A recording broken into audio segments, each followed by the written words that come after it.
My name is Aaron Ladd, host of the Chief Squad Show here on the Locked On Podcast Network. And the bad cop is back on the yard. Eric Bieniemy says he's back in Kansas City to instill some discipline. But will it work? We discuss in this episode. And I'm JC Pearson. And while Pat is mending, we thought Gardner Minshew tore his ACL. It didn't happen. He's healthy. Do we bring him back or not? And I'm Chris Clark from Locked On Chiefs, and we're going to talk about some of the Chiefs free agents that could be back in Kansas City, or will they be hitting the free agent market? That's all today on the Locked On Chiefs Squad Show. Chiefs Kingdom, stand up. It's the Chiefs Squad. Everything Kansas City Chiefs every week. Breaking down all the big hits and game-changing plays from Arrowhead Stadium, the way only the Locked On Podcast Network can. Squad up. The Chiefs Squad Show starts now. Chief Squad Show off and rolling on a Thursday. We appreciate you making us part of your week. Remember, today's episode is sponsored by Prize Picks. Download the Prize Picks app today. Use code LOCKEDONNFL to get $50 in lineups after you play your first $5 lineup. As JC alluded to, good news for Gardner Minshew, but does that mean he'll be back in the kingdom in 2026? We discussed that, as well as Eric Bieniemy's initial presser as he returns back to Kansas City to take the offensive coordinator job. What we learned from that availability, as well as more from our free agent focus series. We turn to the defensive side of the ball and look at two contributors there for Steve Spagnuolo's unit. We cannot have a show without you all, the fans, the audience. Remember to like, comment, subscribe, do all those things that make videos and channels successful. Y'all know the drill. Special shout out to our first-time listeners, those who make us their first listen as well, and those who listen to every show here every day on the Locked On Podcast Network. Let's get to Gardner Minshew because, look, I think this is a case of it may not have been new news. Sometimes it's not the first person to report it. It's who reports it the loudest. And I believe Ian Rappaport initially reported this maybe 5 weeks ago, and it kind of got swept under the rug. And here comes Adam Schefter with his big microphone, and then it gets reaggregated and gets spinned around again. But no matter what, we'll talk about it on today's episode. Gardner Minshew, initially believed to have torn his ACL, did not tear his ACL. It was indeed a bone bruise, and he is believed to be healthy and ready in time for the offseason programs to get going. So, JC, what do you think? We've been talking about a potential backup quarterback or somebody who can hold us over until Pat is ready to go and ready to suit up. Is it Gardner Minshew, the guy that was under center last year? Well, I don't see why not. We didn't really get to see much of him before he got hurt. So, it's hard to assess how his play was. But I don't think he's going to command a lot of money anywhere. So he could be cheap. He knows the system. He's a veteran guy. He can get him at least through the OTAs, training camp, and maybe even a game or two. So, I don't see why they wouldn't. Again, everything comes down to dollars and cents, but I think he's a better option than the other two that they had that we did get a chance to see. I would think that they would want to bring him back. So you're not a believer in bringing Chris Solidokin back? You're good on that? You've seen enough? Who? No, yeah, I know. Yeah. Absolutely. After what, 4 years, 5 years on the practice squad? Two rings. Yeah, but still, he got it. The worst thing for him was getting the chance to play, because I think, people saw that he probably is not the guy. And other than being close to Pat and being a good friend of Pat, I don't think his play was worthy of bringing him back. I look at this and I wonder, it's funny because when the news came out from Schefter this time around, or was it Rappaport, one of the two, Schefter was talking about it, sorry. I just talked about this on the show the day before and was talking maybe Gardner Minshew wouldn't even be ready for OTAs. And then the next day they come out and they say he's going to be ready and available. I don't know that that's related in at all, but it's interesting to me because I do think you need somebody that can step in and run the system, because Patrick is not going to be able to do it. So in that sense, it makes a lot of sense to me you're going to need 4 quarterbacks for OTAs, and you're going to need 4 quarterbacks for training camp. I don't think you can count Mahomes to be either in any of those instances probably ready for either of those. So you're really going to need 5 quarterbacks on the roster. To me, it would make a lot of sense if they can get Minshew back for very cheap, just to have somebody that can step in and be somebody that can, run the offense, get the offense going in the right direction. But I still think that it's drafting a quarterback, in the later rounds or looking at another, veteran is not out of the question. And I would not be shocked if Oladokin's back. And quite frankly, I think he probably should be back, just for the same reason of you need people that know the system to be able to run in OTAs and in a training camp, as opposed to training 3 brand new ones or 4. We're talking backup quarterbacks, and here's our backup coming off the bench, just in time. You all right over there, D. Smith? I'm fine, man. Had a family emergency, so it's one of those things. We talking backup quarterbacks, and we're talking Gardner Minshew, and the news that it wasn't an ACL that he suffered, and that he will indeed be ready for some of the offseason programs and ready for training camp.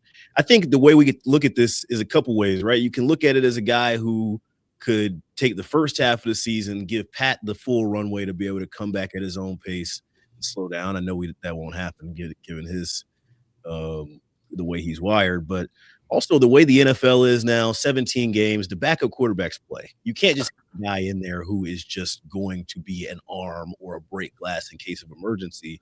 If you're already shopping for a quarterback and you want somebody who's going to play potentially 1 or 2 weeks on the front end, get a guy who could potentially also fill in case of emergency later in the season as well. I'm with you, JC. The Oladokin thing did not work. I don't want to see another experiment or somebody who doesn't have experience playing but under center in Andy Reid's system. I want somebody who shows the ability to play. What you think, Darren?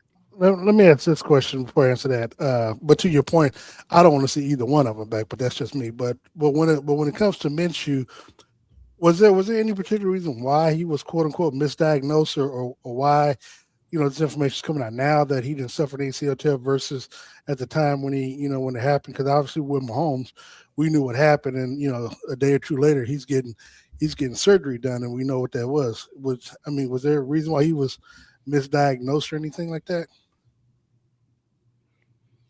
I don't know that one. And that kind of caught me off guard too. I'm like, that's something that they, typically know right away. And, if there's any question, they send you right to the MRI and that'll tell you everything you need to know. So it was kind of surprising too that, after all this time, but even though they said that, one of those guys said about 5 weeks ago, but still that it still should have been known prior to that as well. I don't know. I was kind of surprised by that too. And I'll say this, Aaron, to answer your question. The reason why, I'm with you all as it relates to Oladokin, but hell, I saw enough for Gardner Minshew to let me know that he ain't the guy either, even in a backup role. He played 1 quarter. He played 1 quarter, Aaron. I think he played a quarter or a quarter and a half, whatever it was. I didn't. He got hurt on the first drive. I don't know how you can say you've seen enough. I mean, he didn't even play. Well, look, I've seen the history of Gardner Minshew even before Kansas City, but to that point though, with Eric Bieniemy back in the offense, I don't know if he even fits this type of offense, saying that would he, to him along with Andy Reid. I mean, you got to be a little bit more athletic. And, I just don't get that from Gardner Minshew. I mean, to me, I still think he's a little undersized. I've been in the locker room and I think he's undersized. And I just don't think he's going to be, if he were to be someone that we would hope that the Chiefs would bring back and, not rush Pat, I'm just not sure that, he's athletic enough to be able to take a lot. Because trust me, if you look at the schedule, and I know we'll go over the schedule and predictions and stuff as it relates to next year, but you're going to be playing the 49ers, you're going to be playing probably the either the Super Bowl champions or the Patriots or the Seahawks. So you're going to be facing those teams along with you're going to be facing some physical teams, and I just don't think he would even last through that, through that little small spell this fall. So to me,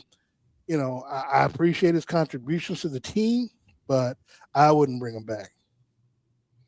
I got a list of free agent quarterbacks as well. Malik Willis, Daniel Jones, Sam Darnold, Geno Smith, Marcus Mariota, Russell Wilson, Tyrod Taylor, Gardner Minshew. I don't think all those guys are going to be on the shopping list or wish list for KC, but that's the bucket if you're in. If you're looking in the draft, there's names there. That's the free agent bucket. Chris, what you think?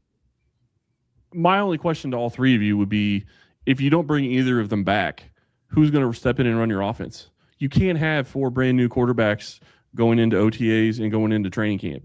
You can't have 4 guys that don't know the system. So you're going to have somebody that is actually playing the system. I mean, yeah, maybe, but that's game Shane. That's still not any better than.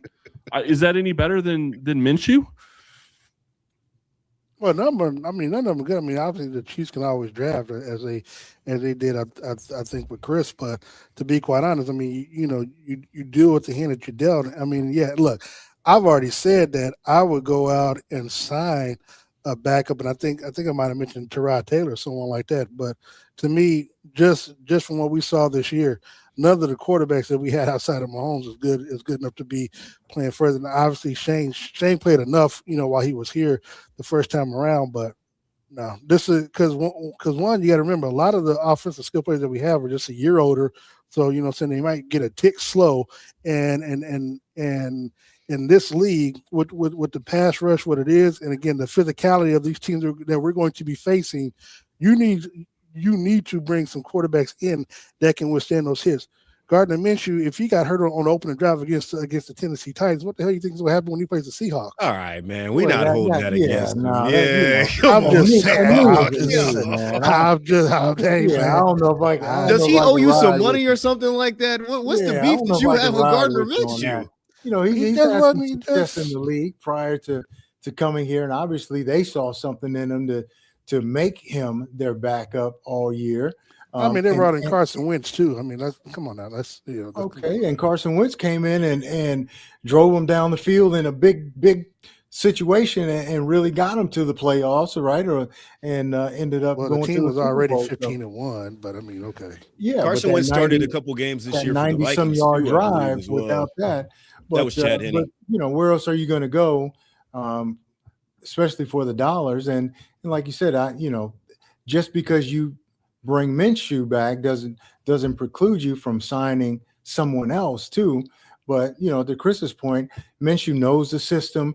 Even though Pat is going to be around, and Chris Oladuka knows the system too. I mean, but Minshew has shown the better player. But even though Patrick is going to be around, he can still verbalize the system and talk guys through the system. It's different actually being on the field running it. So I wouldn't be opposed to having Minshew. And again, we saw a quarter, and like you said, Darren, a quarter and a half. Is that enough to really, make an assessment? Enough for me. Enough for me and my parlay. He got hurt on the first drive and was unable to step into his throws the rest of the game. It's an incomplete grade. You can't grade Minshew on what he put on the field last year. Right. And I want to be clear. I'm not saying that they have to bring Minshew back and that he's going to be the answer at quarterback, because I don't think he is. All I'm simply saying is you can't step into the offseason with 4 quarterbacks that don't know the system trying to run OTAs and trying to run training camp. You need to have somebody that knows what they're doing to be able to get them through. And yeah, Patrick's going to be there, but he can't be the guy on the field throwing the ball and doing everything that a quarterback's going to have to do in those situations. And, I would say that they've seen way more of Minshew than we did in a quarter and a half. So they kept him around. They put him in. He was the backup. So obviously they see something or saw something in him that was enough to put him in that role. Again, they see. They also saw some of those running backs that they brought in too. He's not going to, and they didn't do anything with them. Well, they didn't put him in, so maybe they didn't see. Maybe they thought they had something, but when it came time to practice field, things were different. But you never know. But at that position, you can't just go with a bunch of young guys and a bunch of new guys that are new, that don't know the system. You got to have somebody there besides Pat that knows that system. And again, I think there's an incomplete grade on Minshew. And the thing is that it's not like Oladokin or Buechele where that we really haven't seen them anywhere.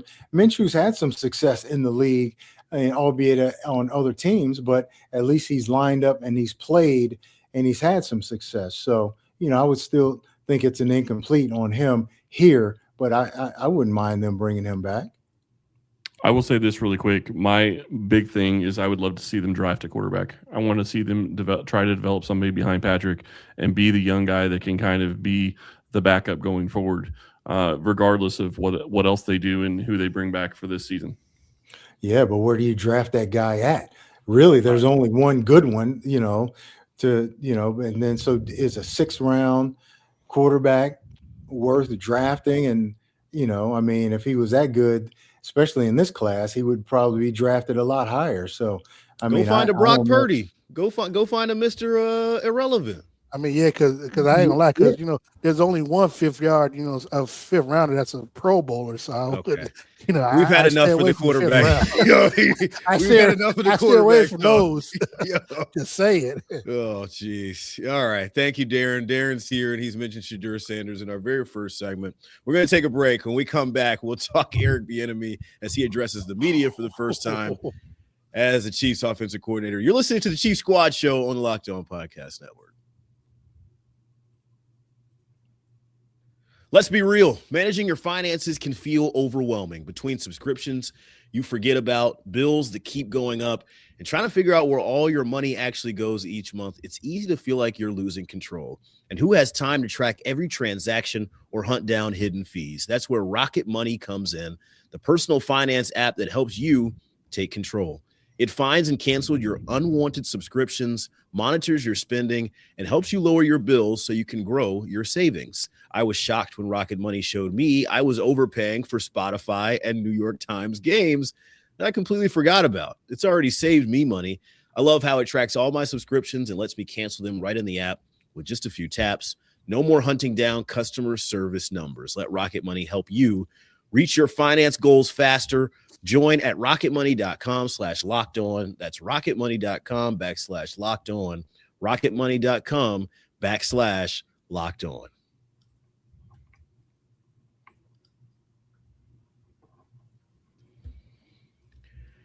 There's nothing like being in an NBA arena, the crowd, the energy, the moment. Getting tickets, though, that part hasn't always been so simple. That's why Game Time has become the go-to app for scoring tickets fast without the hassle. It puts the advantage back where it belongs, with the fans. Pulled up the Game Time app, I picked an upcoming NBA game and had tickets locked in within minutes. Love seeing the all-in price up front, no surprise fees at checkout. Being able to see my view from the seat before buying made the decision easy. Take the guesswork out of buying NBA tickets with Game Time. Download the Game Time app, create an account, and use code LOCKEDON for $20 off your first purchase. That's code LOCKEDON for $20 off. Download the Game Time app today, and remember, it's gametime.co, not .com.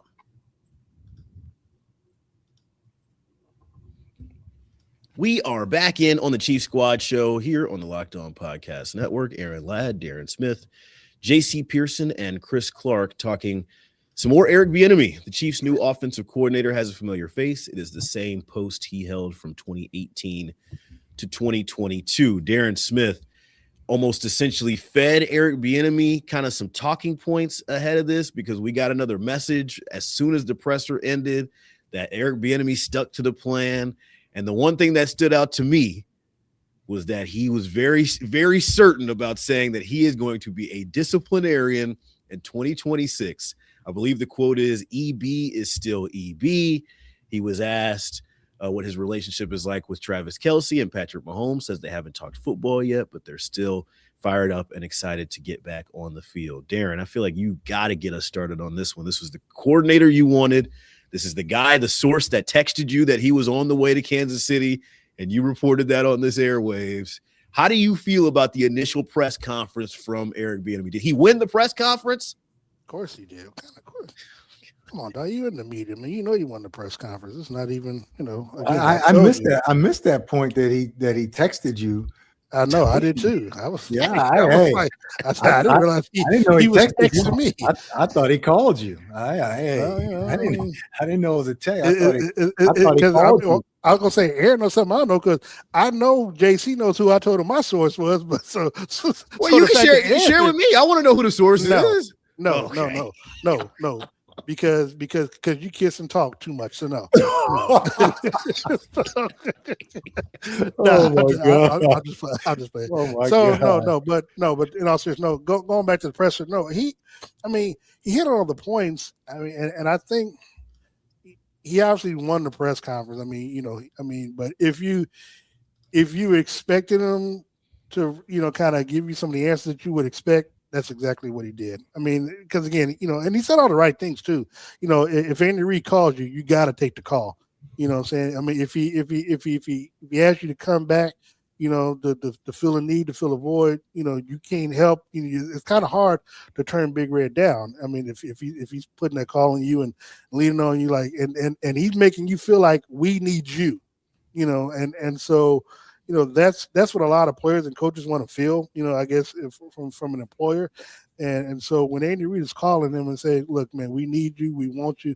Can you please come back and, take over the offense? Then, so be it. Now, they can, take over the offense, obviously, in relative terms. But, but be that as it may,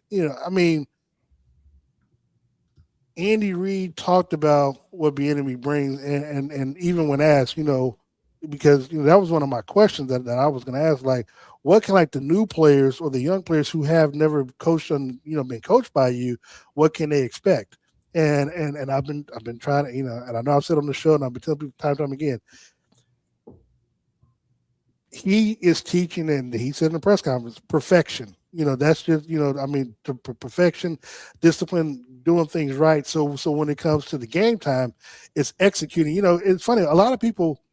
And I think about this because of what took place in Cleveland when they announced Todd Monken as the head coach. They were talking about how players aren't going to have fun, playing under him. But you can expect, and they're using the same stuff that we talked about in Kansas City.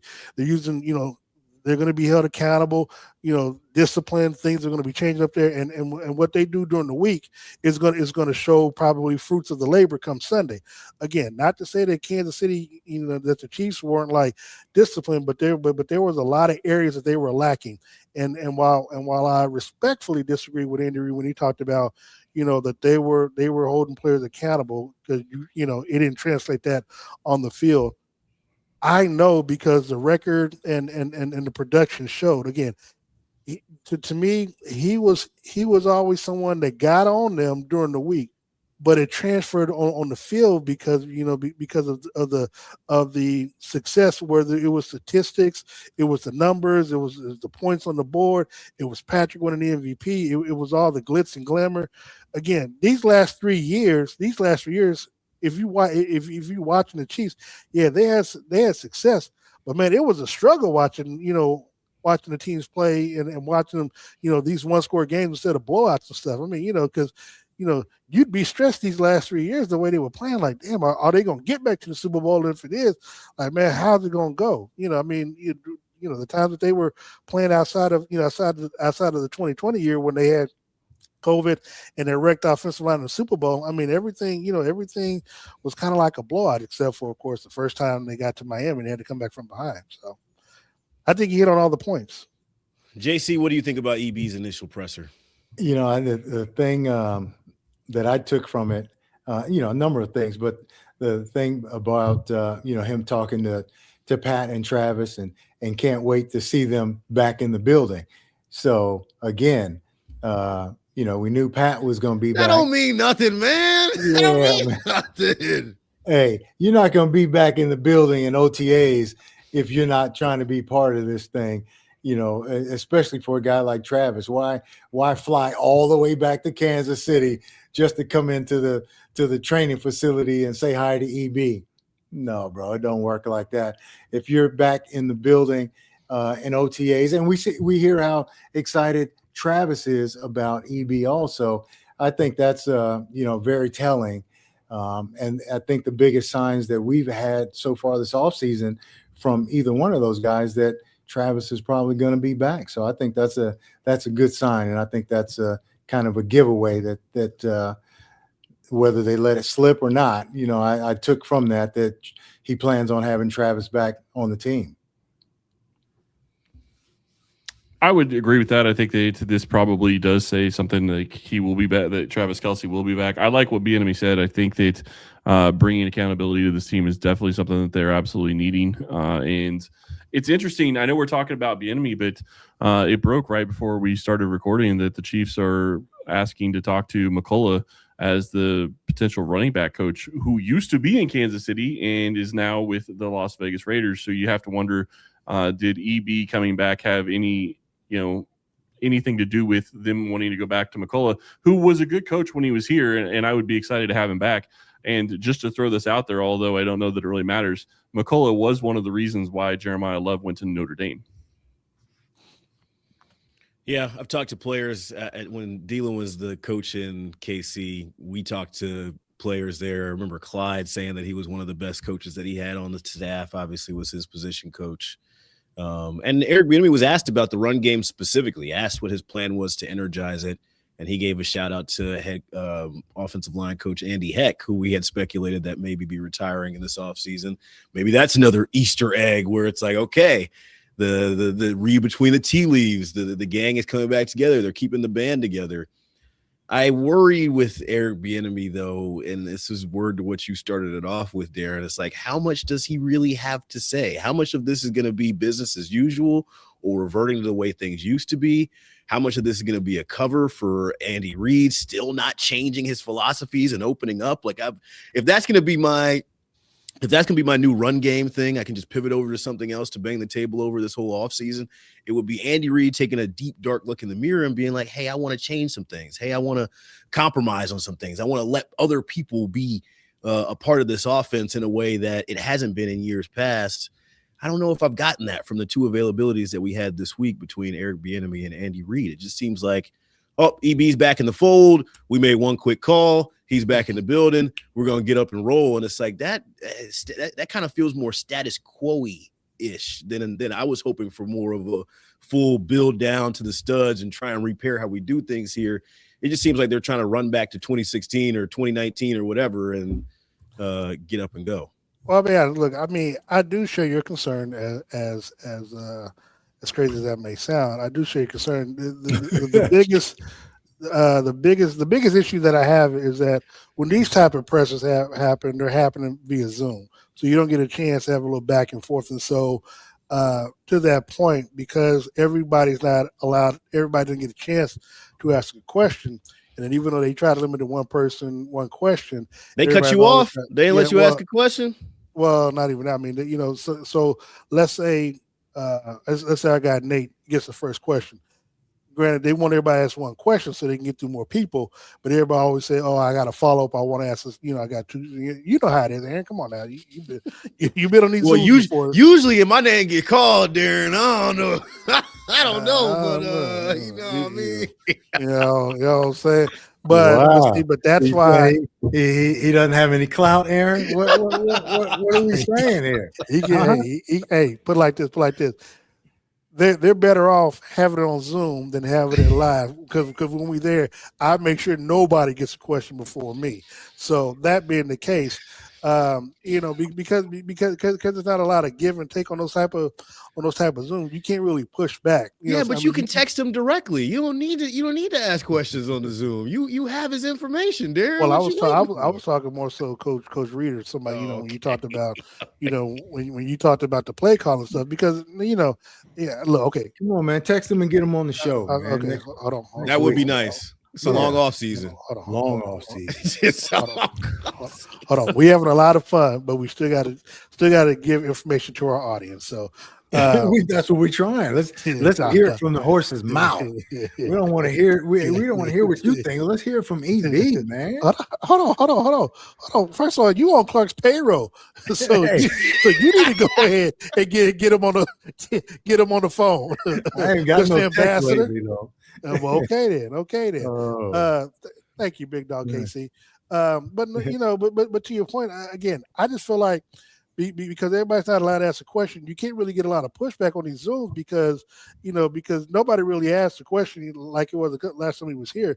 What's the percentage of play calling? Is it going to be 51-49, Andy to you, or vice versa? Because Andy did say when we talked about it the other day on Tuesday that he was asked and he didn't give a clear answer. He was just like he still likes to do the play call and stuff like that. So he wasn't like nailed down or buttoned down on any type of percentage or what kind of agreement did you did you give or assurances did you give to Eric in coming back? You know what I'm saying? So there's no pushback, no give and take in the question and answer about this. So we can't really get to that point until we actually see him either at the combine or in person or something to where we can have more of a definitive answer on what Eric Bieniemy's role in the offense is going to be this time around. Any last thoughts on EB before we go to break? I mean, I told you he was coming back, and Chris and everybody else was like, "Oh, he go ahead and give yourself the round of applause. Go ahead and give yourself the round of applause. I mean, since you, okay, don't ever doubt me again. Okay, we are done with our EB talk. When we come back on the other side, we continue our free agency focus series. You listen to the Chief Squad Show on the Locked On Podcast Network. If you've ever hired someone who looks good on paper but wasn't the right fit, you know just how important that is. When you want candidates who truly match what you're looking for, trust Indeed sponsored jobs. Hiring Indeed is all you need. Stop struggling to get your job posts seen on other sites. Indeed's sponsored job posts put your post at the top of the page and help you reach the right candidates faster. If I needed to hire someone for this show, I'd go straight to Indeed and be very specific about what I need. Real experience, not just a resume buzzword.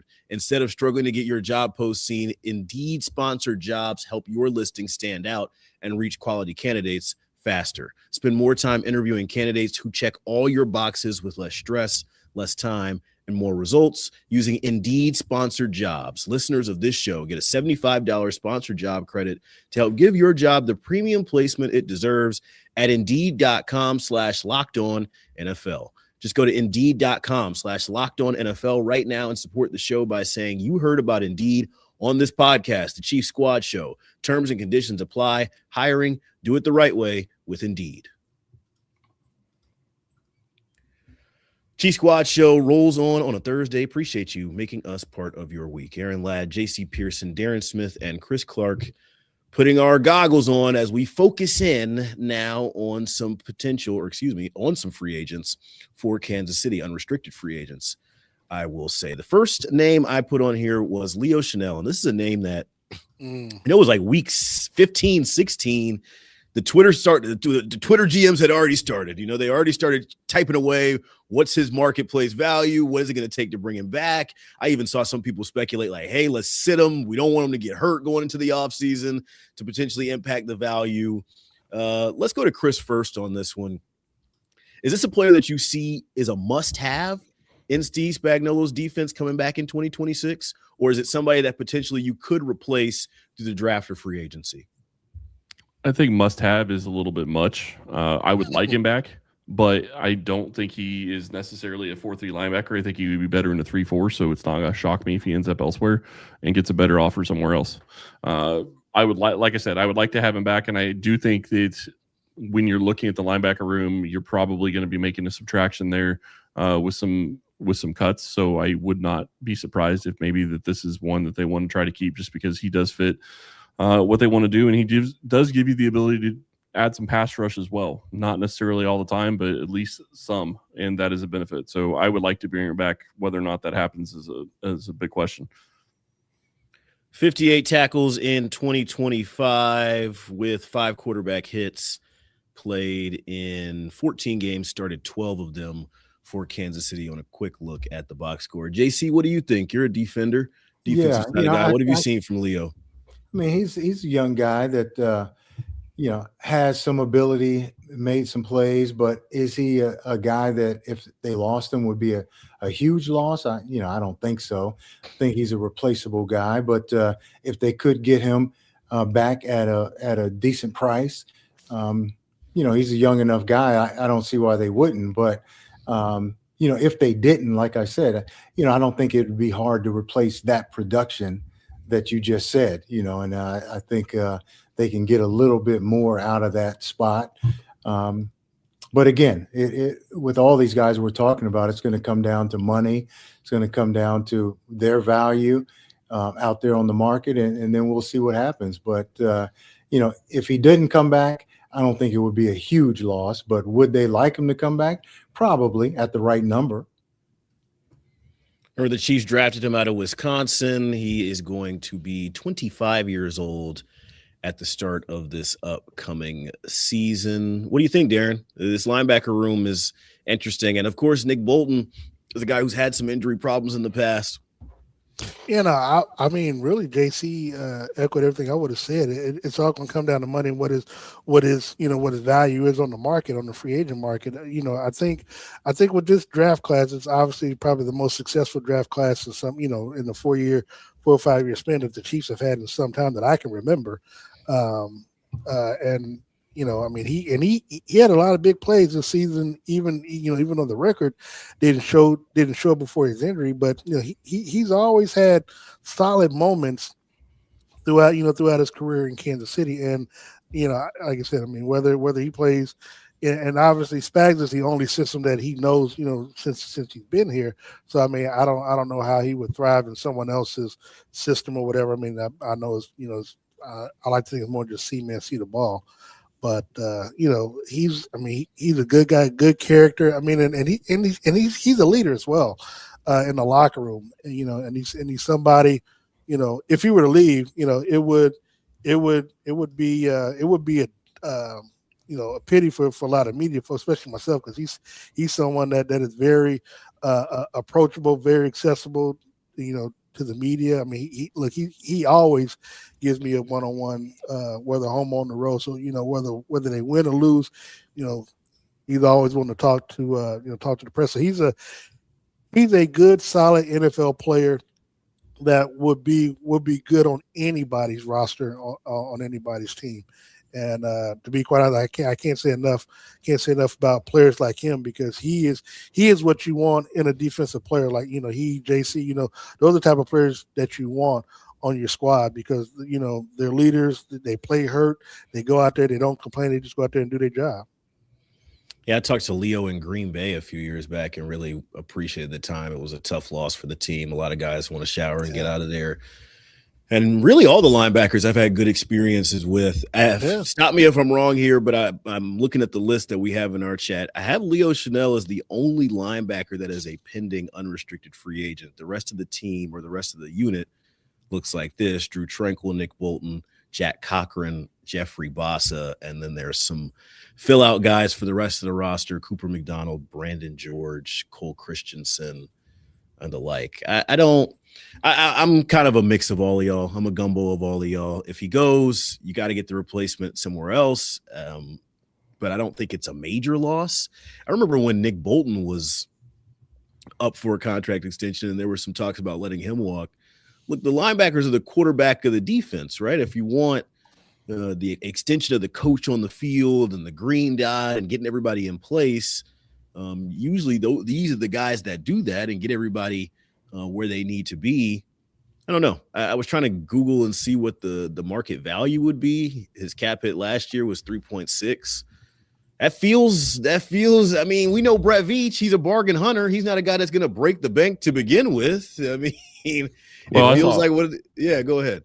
I saw about 4.5 was, I think, what they were expecting the market value to be. I don't know if that's going to be accurate or not. And if that's accurate, I would think that that's a move that you want to make. Don't forget they gave Drew Tranquill a little bit more than that when they re-signed him to a contract extension. And I still think that there's a pretty good chance that Tranquill isn't back in Kansas City in 2026, which would make this hurt more if you don't re-sign him. And to be honest, it's because for me, I don't think their play dictated that that the Chiefs should move on for him, from them, either one of them. And granted, I think it'd be more of a salary cap issue, if anything else. And also, to be quite honest, because I know this is stuff that Chris does, I got to see what the Chiefs do in the draft. Because now granted, I know free agency starts before the draft, so but I would like to see obviously when free agent starts, if they get offers, if they decide to bring him back at a nah, man, I don't know what happened, man. I think just blanked out on me. But come on, big dog. My Wi-Fi has been strong, man. Come on, man. JC got the AOL. Hey, look, JC did get off the AOL dial-up. But wait, are we thinking Tranquil will be a cap casualty? Is that what we're thinking? Trying to save money? I think he will be. Oh, okay. I think that there's a good chance. When they signed him last year, Chris, wasn't it just for a 2-year deal? They signed him for a 3-year deal. 3-year, okay. So if they cut him before they cut him, they save $6 million. That's why I think he's going to be a cap casualty. What is he his can salary? be a cap casualty and then just re-sign, I guess. What is his salary next year? His cap number is 7.5. Yeah, that's not a huge number though. No, it's not. Yeah, but the question, but did he play well enough for you to make you feel like that's a guy you absolutely need to have back? I don't know. I thought he struggled at times. I don't think that he looked as good as he did the year before. And the fact, the other part of the fact is the guy's 31 years old, or will be 31 years old when the season starts during the season. So I can't lie. I can't really fault the age thing. I mean, because players play, especially on defense. I mean, you can play a lot longer on defense. Depending on what you play. Because look, to be honest, there was probably more stress on the defense because the offense wasn't producing. I mean, to me, if the offense picks up, this time around, you're not going to have to ask as much of the. I mean, look, the defense has been under a lot of stress these last, essentially these last 3 years. Yeah. And I think they played winning football. And in reference to Tranquil, personally, I think $7 million is good. Obviously he lacked a little bit in pass coverage, but in everything else, in terms of run support, in terms of aggressiveness and all that, I thought he showed up and played well. The question is, who can you get to play better at that spot for less money, or even that money? So it's going to be interesting. And same with Chenal, and then again with Leo, it's not so much of what the Chiefs are willing to offer him. It's, what is someone else willing to offer him, and is he willing to take more to go somewhere else, or take less to stay here? Those are the things that it determines. The free agent market, the open market, I think, is going to determine what happens with him. So to be clear really quick on Tranquil, the reason I'm thinking that he could be a cap casualty is, one, the Chiefs are $62 million over their current salary cap. They're going to have to make some huge moves. And obviously they need, Patrick Mahomes will free up a lot of money. Juwan Taylor will free up a lot of money because I don't think he's back in different ways. But if you're going to bring Travis Kelce back, that's going to cost you. And quite frankly, cutting Tranquil could probably get them Kelce, as an even swap there. But the thing that really sticks out to me in Tranquil is he is supposed to be your coverage linebacker, because that's not Nick Bolton. You can't use Nick Bolton and think that that's going to be his position that he's going to do well in. Chenal is not a coverage linebacker either. So what position does he play? Can he be that guy? And if he's getting a little bit slower, it's going to be worse in 2026 than it was in 2025. I think that's really where your issue is. And you're right. I mean, are you going to be able to get somebody better? Maybe not. You drafted Bossa for a reason. Can he be that guy that steps in and does that? I don't know. But you're going to need a guy that can do pass coverage as a linebacker, and I'm not sure Tranquil can do that going forward. Look, you can't pay everybody. I mean, you gave Nick Bolton the money. Tranquil got paid. I mean, pay everybody. You're trying to get Trent McDuffie paid. Chris just got his deal. That's the dilemma, George right? just got his deal. It's like, at a certain point, tough decisions have to be made somewhere. Yeah. And really quick, going back to Darren's point, with the defense being stressed for the past couple of seasons, that isn't just on how bad the offense played. That is part of it. But the other part of it is the way Andy Reid coaches. And so I have to wonder, is Eric Bieniemy going to have any kind of impact on that? Because the reality is that Reid usually, if he gets up in a game, he will go conservative in the second half. And that puts more stress on your defense than you really need to have on your defense.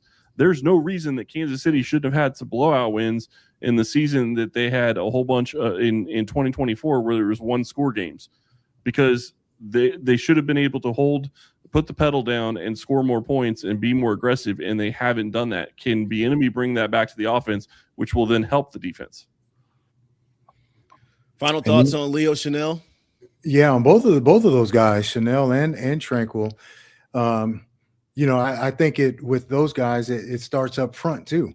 If we get better up front and able to get to the quarterback, does that help the coverage? Does that help Tranquil in coverage? Does that, if Chenal is able to get to the quarterback more, or just the front four period, whoever they bring, which we didn't see at all. So if we are able to do that, then we can mix up the coverages a little more.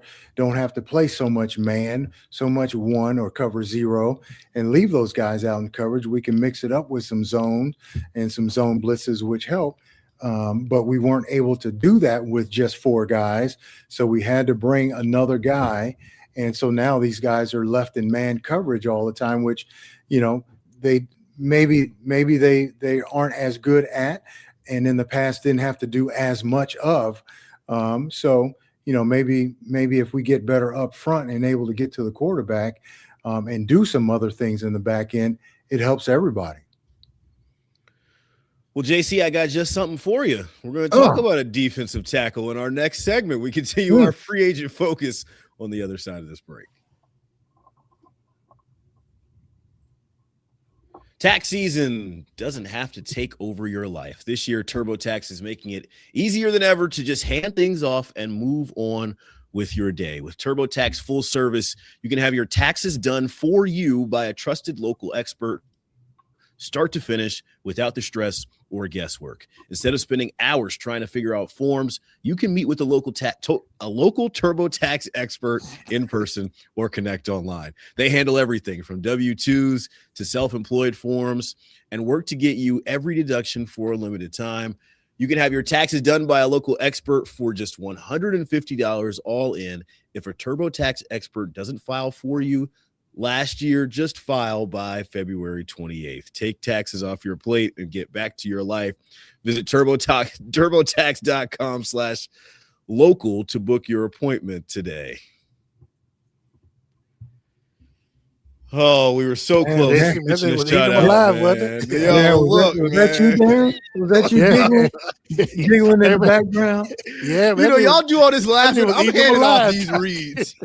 He was eating them alive over there. Man. You try and say TurboTax 3 times fast.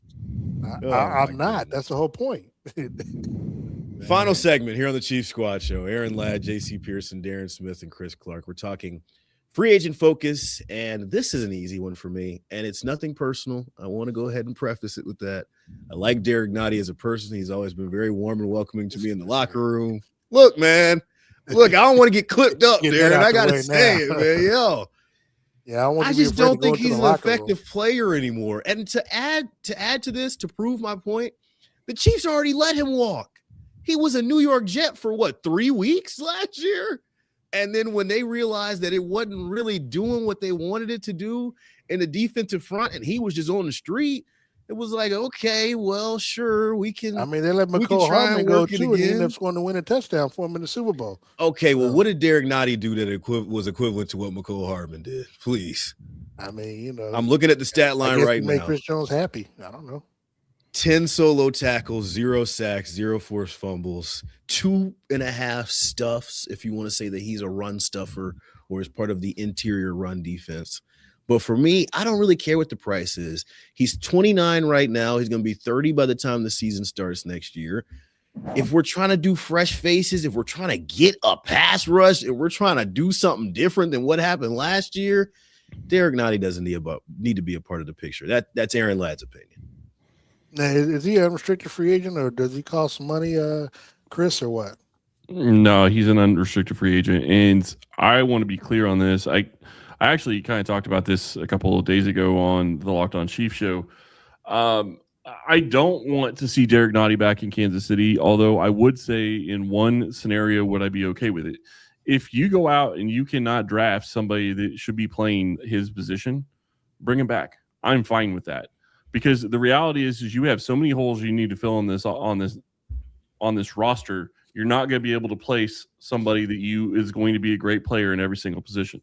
I have no desire to have him back in Kansas City, but secondarily, I would much rather have him back in Kansas City and have a guy like Omar Norman Lott be a guy that spells Chris Jones, as opposed to trying to put extra weight on Omar Norman Lott so he can play next to Chris Jones. Use them how they're built to be used.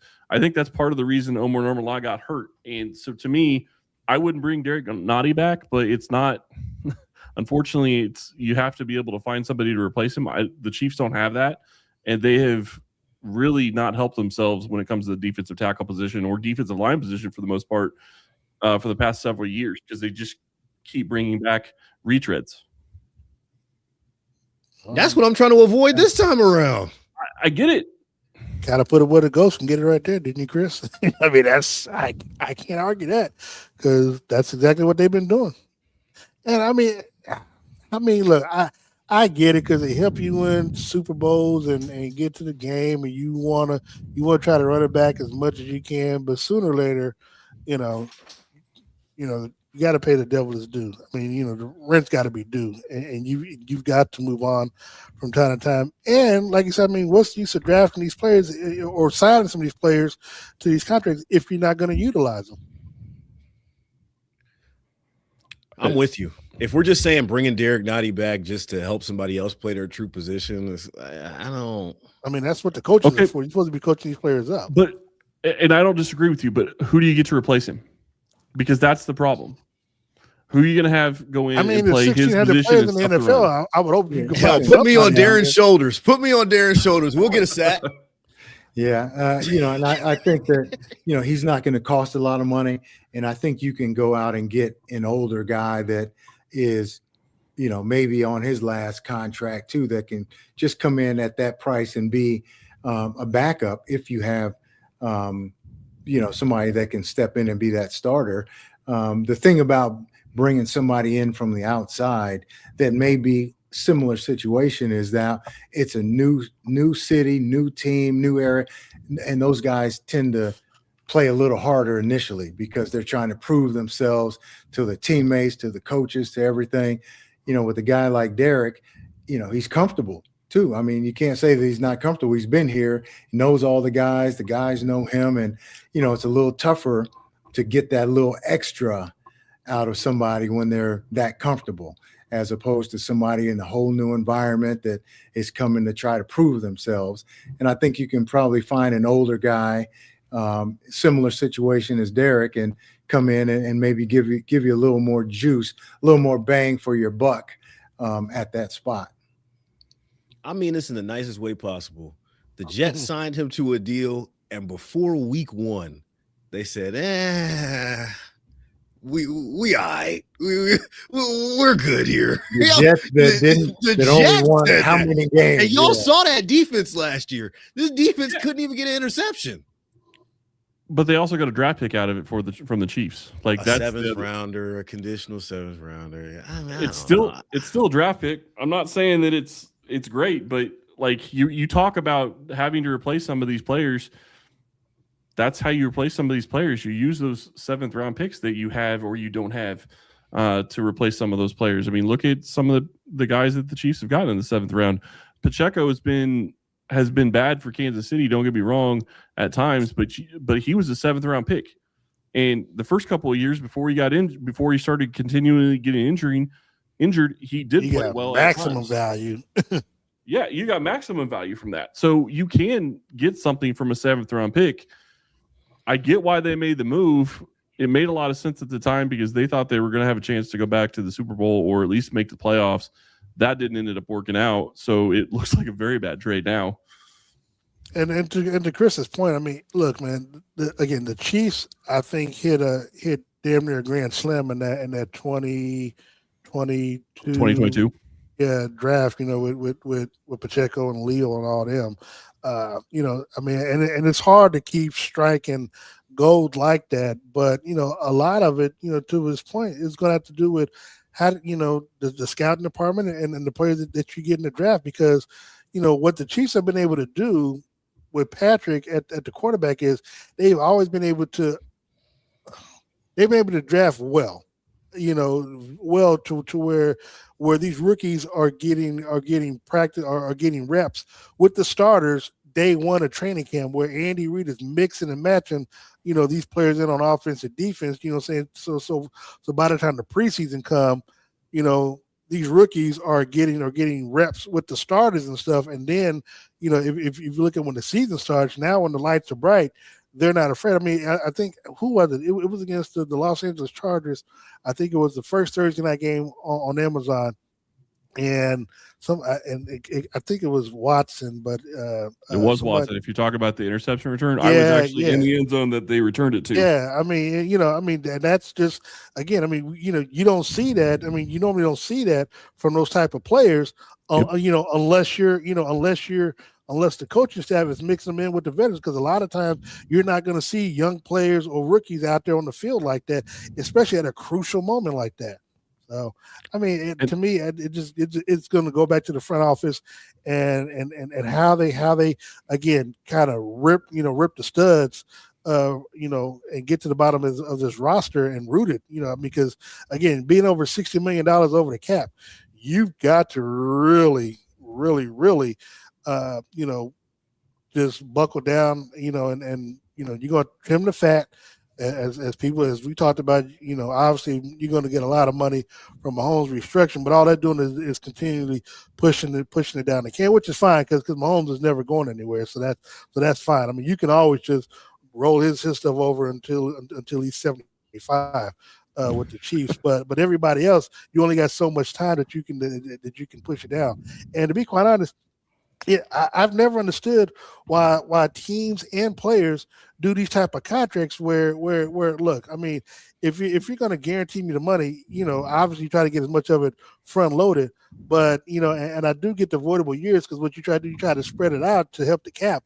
But I mean, the numbers are what they are, man. I would just pay me what you feel like I'm worth. Let's do it. And shout out to Tyreek, because remember Tyreek, they wanted Tyreek to restructure his contract. He was like, no.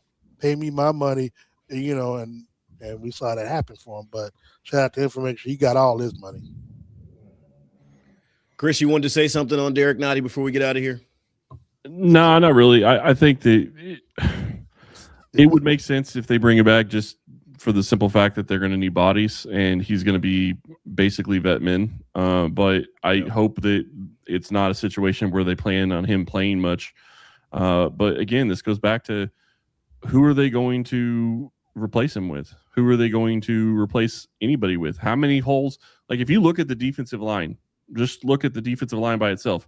They have 3 players you feel comfortable with, and maybe take out what a good day. Depends on what down it is. Take out what they're making for a second. But Chris Jones, George Karlaftis, and Ashton Delati.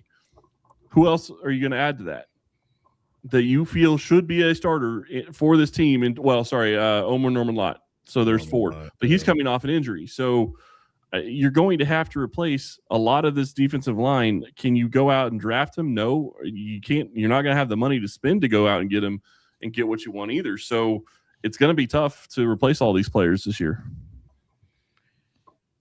All right. Well, we've focused in enough on the free agents for this week, I would say. We'll continue that series next week when the Chief Squad show returns. We'll also have 2 members of our panel down on the West Coast for the Super Bowl, right? When y'all guys get there? I get there Sunday. I'm there Tuesday. All right. So we'll have some live presence. Not as Darren, be there all week long, but hey, To whom much is given, much is expected. And we expect live interviews. We expect you to be down there getting sound. We expect all of that. Hey, hold on. Now, I will say this, and I'll say this for the record, because JC's going, and he ain't going on his dime. JC gonna make sure we eating good while we down there, since JC's gonna have somebody's credit card. Trying to deflect, man. You just talked about how big time you were, and now you're trying to. I ain't that big time. I ain't going on no corporate card. Now you're trying to deflect. But Going on anyway, a corporate card. Hey, just make sure we eating some good steaks. Great show, fellas. We will see y'all next week from San Francisco. Until then, stay safe and make good decisions.